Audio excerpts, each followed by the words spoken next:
아브라함이 하갈을 통하여 이스마엘을 낳은 후에 13년 동안 하나님께서 긴 침묵을 하셨습니다. 긴 침묵을 하신 다음에 하나님께서 아브라함이 99살이 되었을 때 아브라함에게 다시 나타나서 말씀하셨습니다. 창세기 17장 1절 말씀 보면 아브라함이 99세 때에 여호와께서 아브라함에게 나타나서 그에게 이르시되 나는 전능한 하나님이라 너는 내 앞에서 행하여 완전하라. 하나님께서 자기 자신을 보여주신 것이 본인은 전능한 하나님인데 내 앞에서 완전하라 이렇게 말씀하셨습니다. 여기서 말하는 완전하라라는 뜻은 무슨 말이냐고 지난주에 설명했는데 완벽해야 된다 이런 의미가 아니라고 했습니다. 인간은 부족하고 연약합니다. 연약함을 하나님도 다 아세요. 하지만 연약함에도 불구하고 최선을 다하여 간절한 마음으로 하나님 말씀을 따르는 것을 의미한다고 했습니다. 에레미야 29장 13절 말씀 보면 너희는 온 마음으로 나를 구하며 나를 찾을 것이요 나를 만나리라. 이 완전하는 온 마음으로 우리 온 마음으로 하나님을 구하라는 겁니다. 신명기 6장 5절에도 이렇게 이야기합니다. 너는 마음을 다하고 뜻을 다하고 힘을 다하여 내 하나님 여호와를 사랑하라. 하나님을 사랑할 때 그냥 대충 사랑하지 말고 마음을 다하고 뜻을 다하고 힘을 다하여 사랑해야 된다 이렇게 말씀하십니다. 그러면 왜 하나님께서는 우리에게 완전함을 요구하시는 걸까요? 왜 하나님께서 우리에게 대충 하지 말고 완전해라 이렇게 말씀하실까요? 지난주 설교했던 거하고 이어서 이야기하는 겁니다. 하나님께서 우리에게 더 큰 축복을 주시기를 원하고 더 많은 은혜를 주시기를 원하는데 문제는 뭐예요? 우리에게 그럴 만한 씨앗이 없다는 거예요. 근거가 없습니다. 완전할수록 더 많은 축복을 보여주고 싶은데 그렇지 않다는 겁니다. 어떻게 해요? 인간의 방법은 간신입니다. 간신히 딱 이렇게 턱걸이해서 이렇게 하는 건 하나님 그걸 원하시는 게 아니라 할 수 있는 한 최선을 다해요. 쉽게 예를 들어보면 이런 겁니다. 여러분 자녀에게 여러분이 뭐라고 해요? 항상 하는 내작 뭐뭐 해라. 방에 들어가서 뭐 하라? 공부해라. 이 완전하라고 똑같은 이야기입니다. 왜 공부하라고 이야기해요? 그래야 너네 미래가 밝고 축복과 은혜가 있기 때문에. 아닌가요? 괴롭히려고 딱 내가 이 땅에 태어난 부모로 태어난 이유는 너네를 괴롭혀서 공부로 너희를 시달리게 만들어서 결국은 힘들게 만들까 이게 아니죠. 내가 일해서 돈을 벌어서 충분히 뒷바라지는 할 테니까 너네는 뭔만 해라? 공부만 해라. 이 말하고 똑같은 의미라는 거예요. 하나님께서 완전하라는 것은 내가 너를 축복하기로 원하고 은혜를 베풀기로 원하지만 그 씨앗은 뭔가 있어야 될 거 아니냐 이런 의미예요. 하나님께서 완전하라는 것은 우리를 괴롭히기 위해서 하시는 이야기가 아니라 하나님 우리를 축복하기를 원하시는데 뭔가 축복에 근거가 있어야 될 거 아니냐. 좀 더 많은 근거가 있으면 더 많이 축복할 것 같은데 그런 의미라는 겁니다. 아브라함에게 지난 17장에서 믿음이 충분하면 좋은데 믿음이 충분하지 않으니까 세 가지 조치를 취했다고 했습니다. 간략하게 정리해보면 첫 번째는 아브라함의 이름을 아브라함에서 아브라함으로 바꿨다고 했습니다. 아브라함은 한 민족의 아버지, 아브라함은 복수형으로 여러 민족들의 아버지 이런 의미입니다. 하나님께서 이름을 바꾸셔서 사람들이 이름을 부를 때마다 하나님의 약속을 기억하도록 하기 위해서 그렇게 하셨습니다. 두 번째는 집안의 모든 남자들에게 할례를 행하도록 했습니다. 남자들은 남자나 여자나 다 하루에 몇 번씩 어디를 가요? 화장실을 갑니다. 사람들하고 이야기하고 있을 때는 집중을 못하는데 화장실 혼자 있으면 할례를 보면서 뭘 생각해요? 하나님의 약속을 생각할 수 있는. 그렇지 하나님이 나에게 약속을 하루에 여러 차례 생각할 수 있도록 하기 위해서. 세 번째는 사레라는 이름을 사라로 바꾸도록 하셨죠. 사레는 한 민족의 어머니, 사라는 여러 민족들의 어머니. 사라를 통해서 반드시 약속의 자녀가 낳을 것이다. 이 세 가지 조치를 취하셨습니다. 이걸 뭐라고 하냐면 언약의 표라고 합니다. 언약의 징표. 하나님께서 반드시 그 언약을 이루시겠다고 약속하신 징표, 표로 이름을 바꿔주시고 할례를 행하셨다는 겁니다. 꼭 결혼할 때 우리가 반지를 끼워주는 거와 똑같습니다. 그 반지를 보면 사랑의 언약과 똑같이 하나님께서 그 아브라함에게 믿음의 언약을 주셨다는 겁니다. 이런 하나님께서 아브라함에게 여러 가지 조치를 취하신 게 아브라함에게 효과가 있었을까요? 없을까요? 믿음을 상승시키는데 효과가 있었습니다. 아브라함의 믿음이 하나님의 그 조치 이후에 급상승을 했어요. 우리에게도 하나님의 언약을 항상 듣고 이해할 수 있는 자리에 보이는 곳에 말씀을 붙여놓든지 아니면 내 어떤 곳에 표시를 해놓든지 하는 게 매우 중요합니다. 하루에 가장 많은 시간을 보내는 시간이 뭐 같아요? 여러분 하루 종일 이렇게 핸드폰 갖고 이렇게 하시잖아요. 거기에 뭔가 표시를 해놓는다면 제일 많이 우리가 접촉이 될 수 있을 거라고 생각합니다.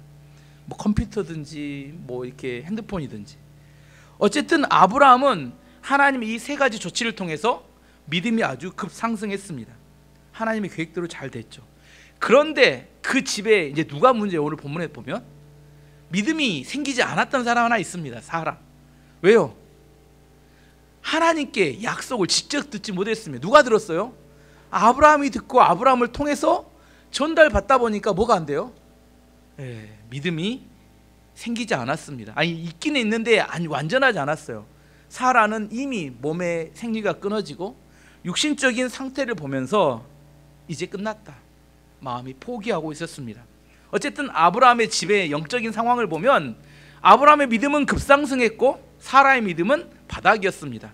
이런 상황에서 창세기 18장에 하나님께서 직접 육신의 몸을 입고 이제 아브라함의 집을 방문하셨습니다. 어떻게 방문해요? 이전까지는 하나님께서 아브라함을 찾아오실 때 말씀으로 임하셨습니다. 근데 여기는 좀 달라요. 이번에는 사람의 모양으로 육신을 입고 직접, 아브라함도 평생 처음이자 마지막인 경험인데 하나님께 직접 아브라함을 집을 방문하셨어요. 방문하셔서 뭐 하시냐면 함께 식사도 하고 나누십니다. 1절 말씀 보면 제사장인 레위 사람과 무슨 말씀인지 전혀 모르겠네요. 제가 읽어드릴게요. 1절 말씀 보면 여호와께서 마므레의 커다란 나무들 가까운 곳에서 아브라함에게 다시 나타나셨습니다. 그때 아브라함은 자기 장막문에 앉아 있었습니다. 그때는 가장 더운 한낮이었습니다. 하나님께서 직접 아브라함을 찾아오셨습니다. 그리고 천사 2명과 함께 3명이 함께 공동 방문하셨죠. 왜 하나님께서 인간의 육신의 몸을 입고 아브라함의 집을, 흔하지 않는 일입니다. 성경에 잘 나오지 않는 장면인데 왜 찾아오셨을까요? 오늘 질문에도 있죠. 왜? 너무너무 중요한 일이기 때문에. 누가? 아브라함과 사라가 아이를 낳는 게 너무 중요한 일이기 때문에. 아브라함에게 있어서는 어떤 일이에요? 아들 하나 낳는 개인적인 문제라고 생각했어요. 아브라함에게는. 하지만 하나님 입장에서는 아들 1명 낳는 개인적인 문제가 아니라 이 이삭을 통해서 한 민족, 이스라엘 민족이 태어나야 되고 이 이스라엘 민족을 통해서 이삭을 통해서 나중에 온 인류를 구원할 예수님, 메시아가 태어나야 될 그 족보를 만들어야 되는 아주 중요한 일이었습니다. 아브라함 개인적으로 생각할 때는 뭐예요? 아들 1명 낳는 겁니다. 그래서 아브라함 뭐라고 생각해요? 하가를 통해서 이스마엘도 아들 아니야 이렇게 생각할 수 있지만 하나님은 그렇게 생각하지 않으셨습니다. 약속의 자녀가 태어나야 합니다. 그 아브라함이 약속으로 태어날, 믿음으로 태어날 그 이삭은 이스라엘이라는 민족, 하나님을 섬기는 민족 공동체의 그 조상이 되어야 되고 그 족보를 통해서 예수님이 태어나야 되기 때문에 그 피가 흐려지면 안 되는 아주 중요한 일이었기 때문에 하나님께서 그 일을 마지막 점검하시기 위해서 직접 방문하셨습니다. 여기서 중요한 걸 한 가지 체크해 보면, 아까 제가 이야기했죠. 하나님이 그전에는 말씀으로 얘기하셨는데 육신의 몸을 입고 직접 오셔서 음식을 함께 먹고 마셨다. 이게 매우 중요합니다. 왜냐하면 다른 종교들은 이건 불가능하다고 이야기합니다. 거룩한 하나님이, 영이신 하나님이 죄악된 인간의 몸에 오셨다. 이것은 불가능하다고 이야기해요. 이걸 신성모독이라고 이야기합니다. 그리스 철학은 뭐라고 이야기하냐면 영은 선하고 육은 악하다. 그래서 이걸 이혼론이라는 건데 이건 도저히 일어날 수 없다는 거예요. 거룩한 영이신 하나님이 죄악된 인간의 몸에 입고 오신다. 이것은 불가능하다고 이야기합니다. 근데 예수님을 생각하면 하나님이신 예수님께서 이 땅에 육신을 입고 오셨잖아요. 그렇기 때문에 유대 종교 지도자들이 이건 말도 안 된다는 거예요. 신성모독이라는 겁니다. 그래서 십자가에 예수님이 달려 죽은 직접적인 이유는 뭐냐면 예수님이 자기가 하나님이라고 말했기 때문에 십자가에 달려 죽은 겁니다. 영이신 거룩한 영이 죄악된 육신의 몸에 올 수 없는데 이걸 왔다고 이야기하기 때문에 그건 죽어야 된다고 생각하는 겁니다. 하지만 예수님은 하나님이신데 인간의 몸에 오셨어요. 근데 이것이 예수님 때만 그랬느냐? 구약의 창세기 18장에 하나님께서 직접 인간의 몸을 입고 오셨다는 이야기가 기록되어 있다는 겁니다. 그리고 아브라함이 대접해 준 음식을 먹고 마셨습니다. 그러면 창세기 18장에 나타난 하나님, 이 하나님을 뭐 하나님이라고 해도 되지만 성부 하나님, 성자 예수님, 성령 하나님, 삼위의 하나님 중에 과연 어떤 하나님일까? 어떤 하나님일까요? 예. 신학적으로 해석을 하면 성자 하나님으로 해석합니다. 이걸 뭐라고 하냐면 구약에 나타난 예수 그리스도의 모습, 이렇게 해석하는 겁니다. 뭐 이걸 다 이해할 필요는 없겠지만 인간의 몸에 하나님이 오셔서 이 땅에 오셔서 사역하시고 역사하신 게 잘못된 게 아니란 사실을 제가 증명한 겁니다. 어쨌든 하나님이 천사 2명과 함께 오셨습니다. 오시게 되니까 아브라함이 그걸 보자마자 뛰어나가서 달려서 땅에 엎드려 이렇게 맞이합니다. 그게 2절에서 5절 사이의 말씀에 나오는데, 아브라함이 눈을 들어보니 세 사람이 자기 가까이에 서 있었습니다. 아브라함은 그들을 보고 자기 장막에서 달려나와 땅에 엎드려 그들을 맞이했습니다. 아브라함이 말했습니다. 내 주여, 저를 좋게 여기신다면 주의 종 곁을 그냥 지나가지 마십시오. 제가 여러분 모두의 발을 씻을 물을 가져올 테니 발을 씻으신 뒤에 나무 아래에서 좀 쉬십시오. 제가 음식을 좀 가져올 테니 드시고 기운을 차리신 다음에 다시 길을 떠나도록 하십시오. 세 사람이 말했습니다. 좋소, 당신 말대로 하겠소. 아브라함이 근데 이 세 사람을 섬기는데 상상을 초월한 성경을 섬깁니다. 나그네인데 먼저 가서 뭐예요? 땅에 바짝 엎드려 그들에게 그리 절합니다. 그리고 나서는 친히 그들의 발을 씻겨줍니다.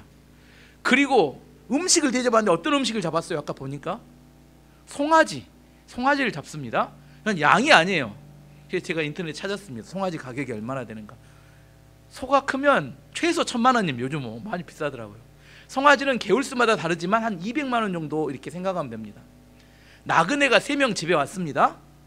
3명 왔는데 200만 원짜리 송아지를 잡아서 대접한 사람이 일반적으로 있을까요? 혹시 여러분 집에 있으면 제가 한번 가보려고. 일반적으로 그렇게 하지 않죠. 이 본문에 대한 이 나그네 3명에 대해서 아브라함이 섬기는 것에 대해서 성경학자들이 2가지로 해석을 합니다. 첫 번째 해석은 이런 겁니다.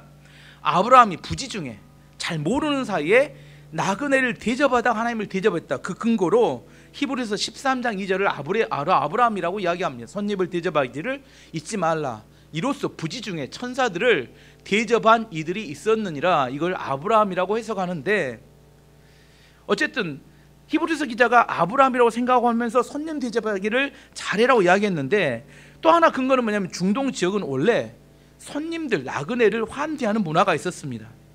왜냐하면 그들은 유목을 하잖아요. 유목을 하는 우리들처럼 인터넷이나 뉴스를 들으면 좋은데, 그 유목으로 하고 떠돌아다니다가 갑자기 도적대들이 나타나서 습격을 하면 양도 다 잃어버리고 목숨도 잃을 수 있습니다. 근데 나그네들은 뭘 알아요? 정보가 있습니다. 지나오다 보면 1km 직전에 어떤 유목민들이 도적대를 만나서 큰 화를 입었습니다. 이걸 알려주면 살 수 있습니다. 근데 이걸 안 알려주면 죽을지도 몰라요.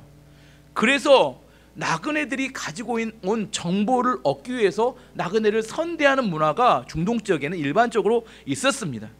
그럼에도 불구하고 200만 원이 되는 송아지를 잡아 대접한다는 것은 좀 지나친 거 아닌가 그런 생각을 하는데, 어쨌든 첫 번째로 해석하는 경우는 어떻게 해석하냐면 손님 대접하기를 잘 해야 된다 이렇게 해석하면서 설교합니다.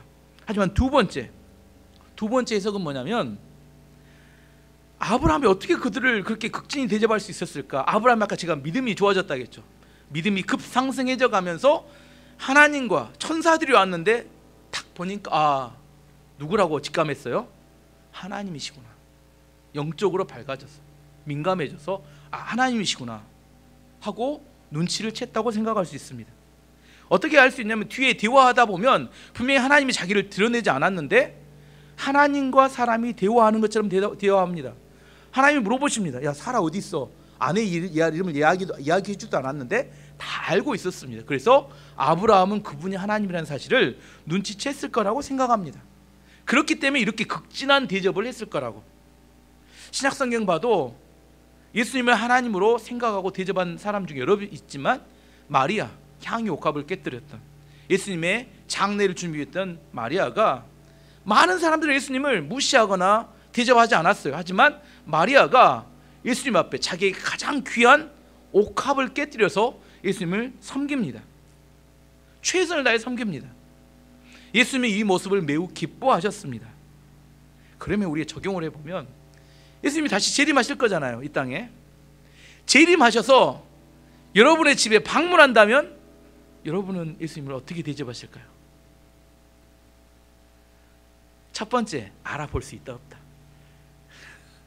누군지도 모르겠어. 예수님 당시도 그랬죠. 예수님 와셨는데 그 성전에 있던 서기관들은 네가 누구냐지, 오히려 죽이려고만 달라들었지. 네가 신성모독이다 하고. 첫 번째, 알아볼 수 있을까? 만약 알아봤다면 우리는 어떻게 대접할까? 오늘 아브라함의 모습을 보면서 우리 안에 우리가 하나님과 얼마나 친밀한 관계에 있는지에 대해서 한번 생각해 봐야 될 지점입니다. 아브라함이 믿음이 좋아졌다는 것은 하나님과의 소통이 가능하기 때문에 하나님으로 대접할 수 있고 섬길 수 있었다는 겁니다. 우리가 믿는 하나님에 대해서 우리가 하나님으로 대접할 수 있어야 돼요. 하나님을 뒷집 아저씨나 동네 아저씨처럼 생각하고 대하는 경우가 있습니다.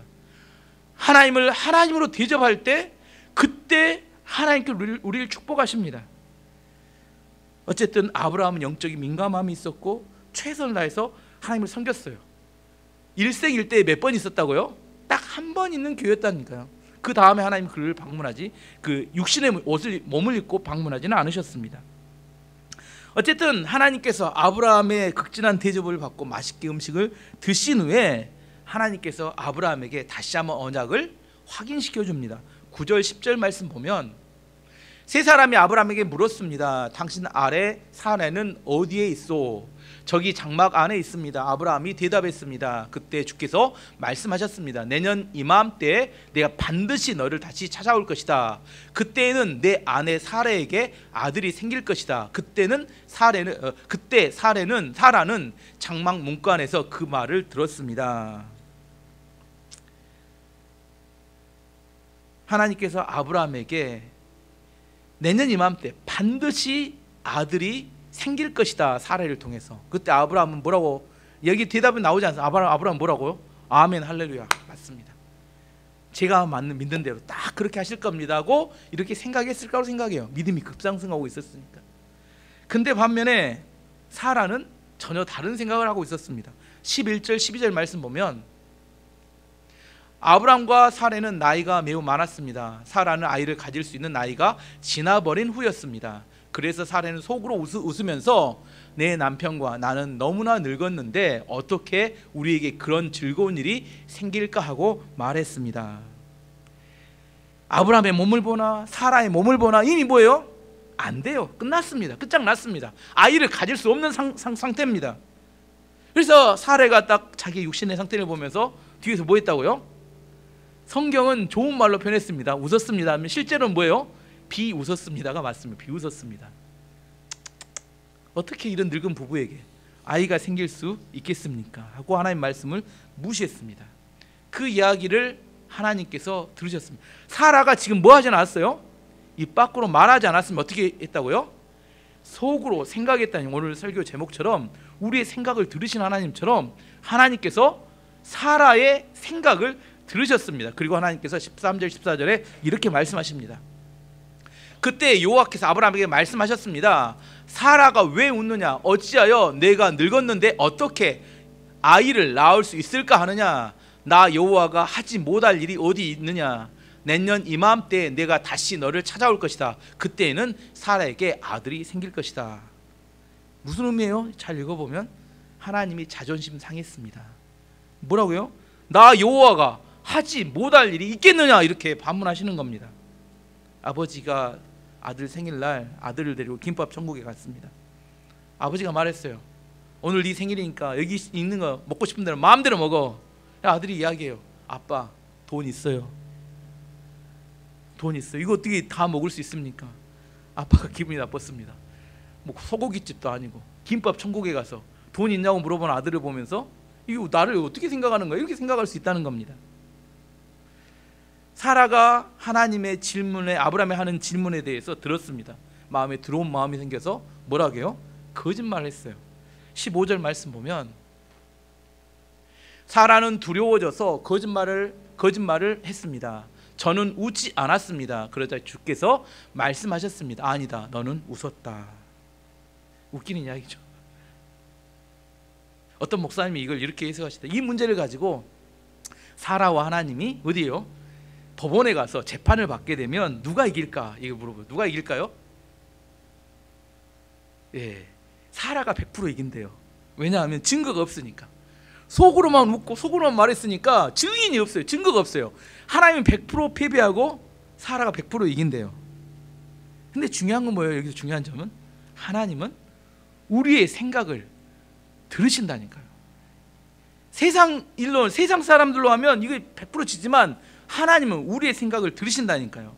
사람은 속일 수 있지만 하나님의 생각은 하나님은 속일 수 없다는 겁니다. 옛날 우영우 변호사에서 유명한 대사가 그죠. 증거 있습니까? 이게 증거 있어요. 아시죠? 잘 모르시구나. 맨 말씀만 기도만 하니까 뭐. 이 나쁜 놈들이 다 해놓고 나중에 우영우 변호사한테 이렇게 이야기 재판 중에 하니까 증거 있냐고 따지면, 그래서 나중에 자기가 동일하게 상대방에게 그렇게 해가지고 우영우 변호사가 마지막 이야기하죠. 증거 있습니까? 하고 재판에 승리하는 장면입니다. 증거 있습니까? 세상의 지혜는 뭐냐면 증거를 가지고 세상은 사람을 판단합니다. 하지만 하나님께서는 마음의 중심을 보신다는 거예요. 하나님 우리의 생각이 어떤지, 우리의 마음이 어떤지 그걸 판단하신다는 겁니다. 세상의 지혜는 뭐냐면 말을 애매하게 하도록 이야기해요. 그 지혜라고 애매하게 해서 상황에 따라서 이 상황에는 이렇게 이야기하고 저 상황에 저렇게 하면서 합리화해버리는 것을 세상의 지혜라고 생각합니다. 하지만 이렇게 살아가면 어떻게 돼요? 처음에는 좀 통합니다. 하지만 신뢰를 잃어버립니다. 그 사람이 분명한 삶의 증거를 보이기 전까지 그 사람 말을 잘 믿지 않아요. 내가 했던 말에 대해서 신뢰를 잃어버릴 수 있다는 겁니다. 이건 지혜가 아닙니다. 하나님은 우리의 마음의 중심을 보십니다. 중요한 것은, 여기서 중요한 건 뭐냐면 사라는 하나님의 능력을 믿지 못했다는 겁니다. 여기 중요한 게 뭐냐면 사라는 하나님은 믿었습니다. 근데 뭔 믿지 않았다고요? 하나님의 능력은 믿지 않았습니다. 많습니다. 하나님은 믿어요. 하지만 하나님의 능력은 믿지 못한 경우가 많습니다. 지금까지 우리가 창세기를 살펴보면서 하나님께서 사라와 아브라함에게 끊임없이 이야기한 이야기 뭐예요? 반드시 내 몸을 통해서 아들을 낳을 것이다. 만날 때마다 이야기해요. 만날 때마다 이야기하는데 사라는 끝까지 뭐예요? 절대 아니라고 해요. 안 된대요. 무조건 안 된대요. 계속 이야기해도 절대 안 믿습니다. 왜요? 하나님은 믿지만 하나님의 능력은 믿지 않기 때문입니다. 영국의 1906년에 태어난 J.B. 필립스라는 목사님이 계세요. 이분은 영국에서 청년들 사역을 주로 많이 했습니다. 근데 청년 사역을 1900년도 초반에 하시는데, 그때 당시에 지금도 그렇지만 영어로 된 번역본 중에 가장 권위 있는 게 킹 제임스 버전입니다. 근데 그 영어 이렇게 킹 제임스 버전이란 영어 버전은 굉장히 고어가 많아요. 우리가 일상적으로 사용하지 않는. 그래서 젊은 사람들이 그 성경을 읽기가 매우 어려워서 일상 사람들이 쉽게 읽을 수 있는 성경을 다시 번역했습니다. 우리로 보면 이게 쉬운 성경이죠. 쉬운 성을, 영국판 쉬운 성경을 번역해서 그래서 이렇게 읽도록 했습니다. 그리고 이 목사님이 했던 가장 유명한 말이 뭐냐면 Your God is too small입니다. 이 무슨 말이냐면 너의 하나님이 너무 작은 것 아니냐, 이게 가장 유명한 말입니다. 이 목사님이 이런 생각을 합니다. 하나님께서 천지를 창조하시고 온 우주를 통치하시는 위대한 하나님인데 우리가 그 하나님을 믿는데 왜 세상에 나가서 움츠려들고 두려워하고 제대로 삶을 살지 못하느냐, 이렇게 반문합니다. 왜냐하면 내가 믿는 하나님이 너무 작기 때문 아니냐, 이렇게 이야기하십니다. Your God is too small. 그래서 이 목사님이 주로 하신 사역은 성경을 통해서 얼마나 하나님이 크고 위대한지, 얼마나 많은 사람들이 이 말씀과 하나님의 능력을 통해 변화되었는지를 청년들에게 교육을 했어요. 이렇게 교육하게 되니까 영국 그 시대를 일컫던 굉장히 많은 사람들이 그 목사님의 교육을 받은 청년들 중에서 나왔다는 겁니다. 우리가 어떤 하나님을 믿느냐에 따라 우리의 미래가 달라집니다. 2023년 연말에 가서 우리가 어떤 열매를 맺었느냐, 뭐에 달렸어요? 우리가 믿는 하나님의 크기에 달린 겁니다. 10년 뒤 2033년에 우리가 어떤 모습으로 있을까요? 그것은 여러분이 믿는 하나님의 크기에 달린 겁니다. 내가 어떤 하나님을 믿느냐, 동네 뒷집 아저씨처럼 믿으면 그 뒷집 아저씨가 도와준 것밖에 되지 않습니다, 내 인생은. 하지만 내가 믿는 하나님이 온 우주를 만드시고 우리 모든 걸 주관하신 그 하나님, 전능하신 하나님을 믿는다면 우리 인생이 그 하나님을 신뢰하고 따라가며 달라질 거라는 겁니다. 예수님이 여러 번 성경에서 말씀하셨습니다. 내 믿음대로 될지어다. 우리의 믿음대로 됩니다. 과연 내가 어떤 하나님을 믿고 있는지에 따라서 우리의 인생이 달라지는 겁니다. 다른 조건이 아닙니다. 내가 어떤 하나님을 믿고 있느냐. 지금 하나님께서는 사라와 아브라함에게 나타나서 계속 반복해서 하는 말씀이 뭐예요? 나는 전능한 하나님이다, 이렇게 말씀하세요. 하나님은 믿지만 하나님의 능력을 믿지 못하기 때문에 우리 인생이 바뀌지 않고 하나님의 말씀을 듣는데 뭐예요? 비웃습니다. 과연 그게 나에게 이루어질까, 이렇게 생각한다는 거예요. 저는 여러분이 오늘 그 전능하신 하나님을 꼭 만나기를 원합니다. 하나님께서 아브라함과 사라에게 이렇게 약속을 주신 다음에 이제 소돔과 고모라로 출발하려고 떠나시려다가 다시 발걸음을 올려서 옮겨서 아브라함하고 만나서 대화를 합니다. 그리고 아주 중요한 비밀을 몇 가지 알려줍니다. 17절 말씀 보면 여호와께서 아브라함에게 말씀하셨습니다. 내가 지금 하려고 하는 일을 어떻게 아브라함에게 숨기겠느냐. 지금 뭔가 하나님께 계획하고 있는 일이 있었는데 그냥 하려다가 다시 돌아와서 말씀하시는 겁니다. 내가 너에게 친하니까 다 이야기해 주겠다고 중요한 세 가지를 이야기하시는데, 사람이 친하다는 것은 어떤 의미일까? 친하다는 것은 이 두 가지를 포함합니다. 친하다는 것은 친한 사람들은 첫 번째 함께 밥을 먹습니다. 이전에 함께 밥을 먹는 건 중요한 일이죠. 왜냐하면 독을 타지 않았다는 것을 증언하기 때문에. 상대를 독살하려면 밥을 같이 먹으면 위험합니다. 근데 밥을 같이 먹는다는 건 친하다는 의미예요. 근데 밥을 먹는 걸로 끝나는 게 아니라 밥을 먹다가 뭐래요?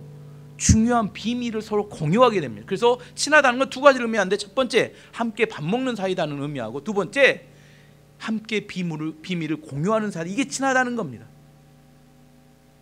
하나님께서 이렇게 이야기하는, 아브라함이 다시 돌아가서 이야기하는 겁니다. 내가 너에게 숨기겠느냐, 중요한 세 가지를 알려주겠다고 이야기하시는 거죠.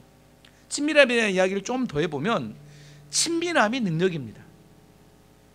공부를 잘하는 것보다 어떻게 생각하면 친밀함이 우리가 배워야 될 아주 중요한 덕목 중에 하나입니다. 쉽게 예를 들어볼게요. 우리가 대통령과 친하다면 부자가 되는 것은 매우 쉽습니다. 왜요? 대통령은 뭘 결정을 해요? 어느 지역을 개발할지 대통령이 마음속으로 결정하면 그 다음에 그 땅이 개발이 돼요. 먼저 알면 어떻게 돼요? 다 같이 갑시다, 손잡고. 뭐 사러? 그 옆에 땅 사러. 그러면 부자가 돼요. 쉽습니다. 뭘 알기 때문에? 정보를 알기 때문에. 그 결정권자가 뭘 결정할지를 우리가 미리 알게 되면 인생이 쉬워져요. 유대인들이 어디 가든지, 유대인들은 어느 지역에 가든지 어느 나라를 가든지 부자가 됩니다. 근데 부자가 되는 이유 중에 하나는 유대인들은 반드시 그 지역의 정치인들을 후원한다고 합니다. 어떤 이익을 바라고 후원하는 건 아니래요. 근데 그들은 부모에게 배운답니다. 후원을 해요. 시장이든지 의원이든지 국회의원이든지 후원을 합니다. 후원하면, 근데 중요한 순간, 시간이 지나요. 근데 중요한 순간 있잖아요. 시장이든지 의원이든지 중요한 순간에, 아주 중요한 결정을 하는 순간에 할 때가 있어요. 어떤 기업에 뭔가 이렇게 기회를 줄 만한, 그 기회를 줄 때 누구에게 기회를 줘요? 후원한 그 기업에 기회를 준대요. 불법이 아니에요. 합법적으로 정치 자금을 이렇게 합법적으로 되지만 그 기회가 생겼을 때 그 기회를 그 사람에게 줄 수 있는 권한이 있기 때문에 준다는 겁니다. 그래서 그 기회를 가지고 큰 부자가 된다는 겁니다. 제가 뭐 뇌물을 바치라 이런 이야기 하는 거 아닙니다. 이게 친밀함의 능력이라는 겁니다. 지금 제가 이야기를 하는 이유는 아브라함은 누구하고 친했다는 거예요. 지금 하나님과 매우 친밀한 관계에 있었고, 하나님께서 온 우주를 통치하시는 중에 결정할 아주 중요한 세 가지를 아브라함에게 알려주시고 떠났다는 거예요. 그것이 그 인생을 바꾸기도 하고 그 인생을 복되기도 하기 때문입니다. 중요한 이야기입니다. 뭘 세 가지를 이야기해요? 첫 번째는 18절에 나옵니다. 아브라함은 크고 강한 나라가 될 것이며 이 땅의 모든 나라들이 아브라함으로 인하여 복을 받을 것이다. 아브라함 하도 많이 들었던 이야기지만, 너무 일상적인 이야기지만 하나님께 이렇게 이야기하시는 겁니다. 너는 너를 통하여 큰 나라가 되고 강한 나라가 되고 모든 나라가 너를 통하여 복을 받게 될 것이다. 생각만 해도 기분 좋은 이야기입니다. 첫 번째, 하나님께서 이 이야기를 반복해서 하는 이유는 뭐예요? 반드시 내가 이것을 약속대로 이룰 것이라는 의미가 포함되어 있습니다. 두 번째, 19절 말씀에 나오는데, 나는 아브라함이 자기 자녀들과 자손들을 가르쳐 여호와의 길을 잘 따르게 하기 위해 그를 선택했다. 그의 자손이 아브라함에게 배운 대로 하면 나 여호와가 아브라함에게 한 모든 약속을 지키겠다. 두 번째 언약은 뭐냐면, 너네 모든 대대손손이 하나님의 축복을 받는 비결에 대해서 알려주시는 겁니다. 내가 너하고 언약했던 그 언약 있지, 그걸 네 자손들에게 잘 가르쳐서 여호와를 잘 따르도록 가르쳐라. 그러면 내가 대대손손이 해줬던 약속 그대로 다 내 자식들에게 이루어주겠다고 약속하신 겁니다. 자식들에게 공부해라 보다 더 중요한 게 뭐예요? 하나님의 말씀, 약속을 따라 그대로 충성스럽게 잘 따라가면 하나님이 복을 주신다는 이야기를 하시는 겁니다. 사실 공부보다 그게 훨씬 중요한 이야기입니다. 공부를 좀 못해도 괜찮아요. 하나님의 은혜와 축복이 그 인생을 떠나지 않게 되는 비결을 자식들이 알려주는 것은 매우 중요합니다. 마지막 세 번째, 20절 21절 말씀 보면 여호와께서 또 말씀하셨습니다. 나는 소돔과 고모라 백성에 대한 나쁜 이야기를 많이 들었다. 그들은 너무나 악하다. 이제 내가 내려가서 그들이 정말로 그토록 악한지 또는 그렇지 않은지를 살펴볼 것이다. 소돔과 고모라가 죄악 가운데 있다는 소식을 들었는데, 그 죄악 가운데 있다는 소식을 듣고 내가 거길 살펴보러 가는 중이다 이렇게 말했지만, 아브라함은 그 이야기를 듣는 순간 뭘 직감했어요? 소돔과 고모라가 이제 곧 끝났구나 하고 심판이 내려질 것을 알아차렸습니다. 하나님은 사랑이 많으신 분입니다. 우리가 죄를 짓더라도 우리가 회개하면 용서해 주시는 분입니다. 하지만 회개하지 않는 죄가 쌓여져 간다면 언젠가는 하나님의 진노로 쏟아져 부어집니다. 소돔과 고모라는 하나님의 진노가 부어지는 때가 된 겁니다. 근데 아브라함이 그 이야기를 듣더니 갑자기 누가 생각났어요?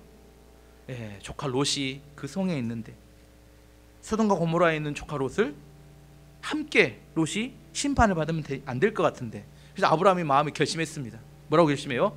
하나님을 설득해야겠다. 아브라함이 원래 이렇게 유창한 사람이 아닌데, 아브라함의 기도 내용을 보면 뭔 신학자같이 이렇게 하나님을 설득합니다. 23절에서 25절까지 보면 아브라함이 어떻게 하나님을 설득하는지가 나옵니다. 아브라함이 주께 다가가 말씀드렸습니다. 주여, 착한 사람들도 악한 사람들과 함께 멸망시키겠습니까? 만일 저 성 안에 착한 사람이 50명이 있으면 어떻게 하시겠습니까? 그래도 저 성을 멸망시키시겠습니까? 저 안에 살고 있는 착한 사람 50명을 위해 저 성을 용서하지 않으시겠습니까? 제발 착한 사람을 악한 사람과 함께 멸망시키지 말아 주십시오. 그러면 의인이나 악인이나 마찬가지가 되지 않습니까? 주께서는 온 땅의 심판자이십니다. 그러니 옳은 판단을 내리셔야 하지 않겠습니까? 하나님을 설득하면 뭐라고 해요? 악인과 의인이 함께 있는데 함께 다 죽이면 하나님, 그게 하나님으로 맞는 행동입니까? 하나님 뭐예요? 똑바로 판단하십시오. 이야기를 아름답게 써놨는데 하나님 그 판단 틀린 겁니다. 이거 함께 멸망시키면 안 됩니다. 누구 몇 명 있으면? 50명 있으면 하나님 그 통 멸망시키면 안 되는 거 아닙니까? 이렇게 말했습니다. 아브라함은 힘을 줘서 간절한 마음으로 기도했는데 하나님 뭐라고 해요? 쿨하게? 그래, 50명이면 오케이, 다 살려줄게 이렇게 이야기하는 겁니다. 근데 다 살려줄게 그 이야기를 듣는 순간 뭔 생각을 해요? 아차, 내가 너무 지나치게 말했구나, 깎았어야 했는데. 이게 마음속에 서운함이 확 밀려옵니다. 그래서 뭐라고 해요? 안 되겠다, 한 5명만 어떻게 깎아봐야겠다. 하나님 잠깐만, 45명이면 어떻습니까? 하나님 쿨하게 오케이 45명. 또 이제 마음속에 또 이거 안 되겠는데 45명도 불안해. 하나님 40명이면 어떻게 했습니까? 했더니 오케이 40명. 이번에 좀 더 연기를 했습니다. 이번에 10명 깎기로 결심합니다. 하나님 화내지 마시고, 말 표현이 그렇습니다. 화내지 마시고 제 끝까지 들어주십시오. 하나님 30명이면 어떻겠습니까? 오케이 30명. 그 다음에 이렇게 하나님 감히 또 다시 한번 말씀드리는데 20명이면 어떻겠습니까? 오케이 20명. 쿨하게. 아브라함이 마지막으로 고개를 푹 숙이면서 이야기합니다. 하나님 마지막 한 번만, 마지막 한 번만, 10명이면 어떻겠습니까? 하나님 쿨하게 아무 생각 없이 오케이 10명. 꼭 마치 이렇게 시장에서 물건 깎듯이 막 가게 수를 줄여갑니다. 여기서 이게 아브라함의 중보기도죠. 중보기도인데 여기서 몇 가지 오늘 시간이 많아요. 두 가지 점만 한번 묵상해 볼 것이 있다면, 왜 죄는 소돔과 고모라의 대부분의 성 사람들이 지었는데 의인 몇 명만 있으면 그 성을 하나님께서는 심판을 면하여 주겠다고 말씀하시는 걸까요? 모든 사람이 깨끗해지는 게 아니라 의인 몇 명만 있으면 모든 사람을 다 용서해 주겠다고 하나님 말씀하시잖아요. 의인 몇 명이 왜 그렇게 중요할까? 의인이란 어떤 사람이냐면 하나님과 좋은 관계, 의란 디카이오스네, 이게 좋은 관계란 말입니다. 의인이란 하나님과 좋은 관계에 있는 사람을 말합니다. 죄가 있는 사람은 하나님과 좋은 관계에 있을 수 없어요. 근데 죄가 사라지고 하나님과 좋은 관계에 있는 사람, 하나님을 신뢰하고 믿고 하나님이 어떤 분인지를 아는 사람을 말합니다. 한 명의 의인이 왜 그렇게 중요하냐면 다른 모든 사람들이 다 죄를 지었어요. 근데 한 명의 하나님을 제대로 알고 있고 하나님과의 좋은 관계에 있는 의인 한 사람이 있으면 그 한 사람부터 전도에 가면 한 사람이 10사람이 될 수 있고 10사람이 100사람이 될 수 있고 100사람이 1000사람이 될 수 있습니다. 중요한 게 한 사람이에요. 예수님이 한 분이 오셔서 모든 인류의 죄를 용서하셨던 것처럼 한 사람이 중요합니다. 제가 직분자 교육에서도 이야기했죠. 교회가 무엇이냐? 주는 그리스도시고 살아계신 하나님의 아들이라고 믿는 고백한 두 사람 위에 예수님이 계신 거, 이게 교회라고 했습니다. 이 최소한의 예수님과 두 사람이 있으면 뭐가 될 수 있어요? 그 온 도시가 다시 복음화될 수 있는 기회가 시작되기 때문입니다. 중요한 게 뭐예요? 많은 사람이 중요한 게 아니라 하나님을 본질로 깨달았던 그 한 사람, 그 온전한 믿음을 가진 그 한 사람이면 얼마든지 세상을 다시 바뀔 수 있습니다. 근데 문제는 뭐예요? 그 한 사람이 없으면 더 이상 그 성은 소망이 없는 겁니다. 그 다음에는 뭐가 와요? 심판이 옵니다. 세상은 요즘 말할 때 세상이 죄가 많고 세상이 악하다고 이야기하잖아요. 근데 역사 이래로 죄가 없던 시대는 한 번도 없었어요. 여러분 성경 봐보십시오. 성경 읽어보면 각 시대마다 죄는 관영했습니다. 죄가 관영의 문제가 아니에요. 죄는 항상 관영하지만 그 시대에 하나님을 믿고 온전하게 복음을 전할 사람들이 사라질 때가, 그때가 심판의 때인 겁니다. 아직 의인이 남아있는 그때는 하나님 그들 때문에 하나님 그 시대를 지키시는 겁니다. 여러분의 가정이 어떻게 하면 심판 안 받지 않아요? 한 명이면 충분합니다. 그 이야기가 에레미야 5장 1절에 나옵니다. 여호와께서 말씀하셨다. 너희는 예루살렘 거리를 이리저리 다니며 두루 살피고 생각해 보아라. 성의 광장을 모두 뒤져 정직한 일을 하는 사람이 한 명이라도 있는지 찾아보라. 진리를 구하는 사람이 한 명이라도 있는지 찾아보라. 너희가 찾을 수 있다면 내가 이 성을 용서해 주겠다. 예레미야 선지자를 통해 하나님 말씀하시는 겁니다. 많은 사람이 중요한 게 아니라 한 명, 그 한 사람만 있으면 충분하다고 말합니다. 한 사람의 의인이 있으면 그 사람이 새롭게 시작할 수 있는 사람이 될 수 있습니다. 그 도시가 살 수 있고 그 교회가 살 수 있고 그 가정이 살 수 있고 그 직장이 살 수 있습니다. 몇 명이요? 한 명이면 충분합니다. 많은 사람이 모여다는 생각은 그건 우리 생각이에요. 정말로 믿음을 가진 한 사람이면 얼마든지 역전의 놀라운 하나님의 기적과 같은 역사가 나타날 수 있게 됩니다. 하나님은 지금도 찾으십니다. 누굴 찾아요? 그 의인 한 사람. 한 사람이면 얼마든지 바뀔 수 있습니다. 여러분의 가정을 위해서 기도하는 그 한 사람, 이 한 사람이 중요합니다. 이 교회를 위해서 엎드려 기도하는 그 한 사람, 그 한 사람이 충분합니다. 왜 하나님께서 그 성을 멸망시키지 않는 조건으로 의인 10사람을 이야기했는지를 기억할 수 있습니다. 생각할 수 있습니다. 그러면 아브라함의 두 번째 생각해 볼 수 있는 것은, 아브라함 10명에서 중보기도를 멈췄잖아요. 너무 민망해서. 사실은 저는 10명도 못 갔을 것 같아요. 제 믿음은 아브라함 참 믿음이 크다. 어떻게 10명까지 갔을까 하는데, 만약 아브라함이 포기하지 않고 한 명까지 내려갔다면, 하나님 한 명 어떻습니까? 하나님이 오케이 한 명 했을까? 안 돼, 그건 너무 적어, 이렇게 했을까? 여러분이 쭉 보시면 어때요, 느낌이? 오케이 한 명 하지 않았죠. 하나님은 뭐 깊게 야 네가 뭐 이렇게 뭐 돈을 얼마나 바치면 해주겠다, 뭐 네가 뭐 네 몸을 파란 짝 띄워주면 하겠다, 이렇게 하지 않으셨어요. 기도하면 그대로 들어주셨습니다. 오케이. 왜 쿨하게 이렇게 하나님께서 그들이 이렇게 기도한 사람 원하는 대로 다 들어주셨을까? 중보 기도였기 때문입니다. 자기 욕망을 채우는 기도였다면 아마 들어주지 않으셨을 것 같은데, 중보 기도였기 때문에 내 이익과 내 유익을 위해서 구하는 게 아니라 소돔성에 있는 사람들과 조카 롯을 위해서 기도했기 때문이라고 저는 생각합니다. 아브라함에게 좀 안타까워하셨던 건 뭐예요? 이미 뭐 버린 몸, 이미 쪽팔릴 대로 쪽팔렸으니까 뭐예요? 갈라면 끝장 보듯이. 갈라면 뭐 해야 돼요? 저는 항상 멀리 가야 된다. 가까이서 이렇게 뭐 이렇게 물장구 치고 이렇게 하지 말고, 갈라면 하나님 믿으려면 좀 확실하게 내 무릎 확실히 담가서 이렇게 하나님께 멀리 가야 뭐라도 하나님이 은혜를 베푸시지. 왜 안 돼요 이게? Your God is too small. 여러분이 믿는 하나님이 너무 적기 때문에 하나님 역사하려는 역사를 이렇게 뭐 건덕지가 없어요. 뭐 근거가 있어야 되는데, 여러분 구하려고 하면 좀 크게 구하세요. 빗자야 번전 아니에요. 아브라함이 뭐 증거 있었어요?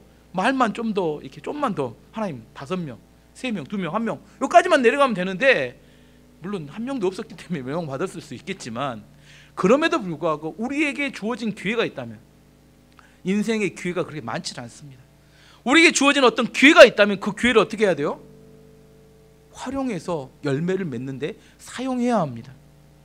믿음이 없어서 기도도 못해요.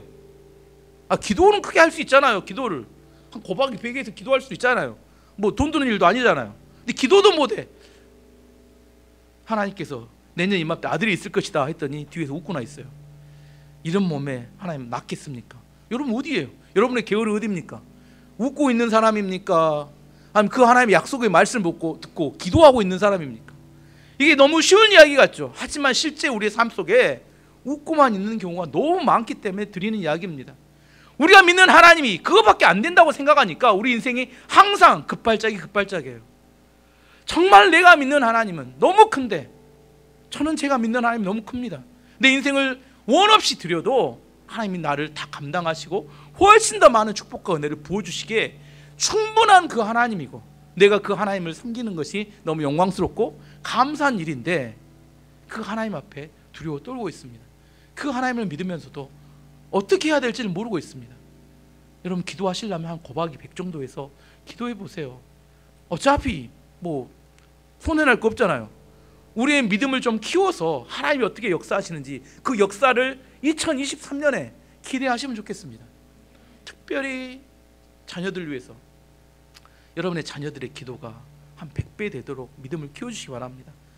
그 기도하면 근데 기도한다고 뭐 응답 되겠냐 이렇게 이야기하지 마시고, 그 아이들의 믿음의 기도를 통해서 하나님이 역사하십니다.